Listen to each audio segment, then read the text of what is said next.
ಈ ವರ್ಷದಿಂದ ಸಾಂಸ್ಕೃತಿಕ ಕಾರ್ಯಕ್ರಮವನ್ನು ಆ್ಯಡ್ ಆನ್ ಮಾಡಿದ್ದೀವಿ.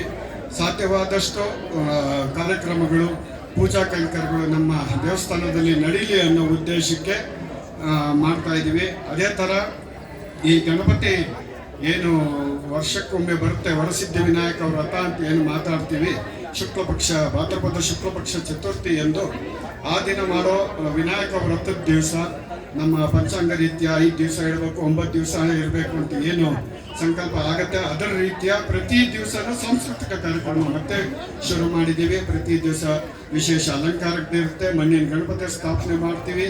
ಈ ಪೂಜೆಗಳೆಲ್ಲ ಈಗ ಅನುಚಾನವಾಗಿ ನಡ್ಕೊಂಡು ಬರ್ತಾ ಇದೆ. ಹಾಗೆ ವಿಶೇಷವಾಗಿ ಕಾರ್ತಿಕ್ ಮಾಸದಲ್ಲಿ ವಿಶೇಷ ಹೋಮ ಪ್ರತಿ ವರ್ಷನೂ ಮಾಡ್ತೀವಿ.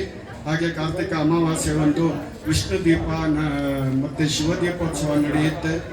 ಲಕ್ಷ್ಮಿಗೆ ಸಹಸ್ರ ಕುಂಕುಮಾರ್ಚನೆ ಆಗತ್ತೆ. ನೀವೆಲ್ಲ ಭಾಗವಹಿಸ್ತಾ ಇದ್ದೀರಾ, ನಿಮಗೆಲ್ಲ ಗೊತ್ತಿದೆ ಅಂತ ಅನ್ಕೋತೀನಿ. ಹೀಗೆ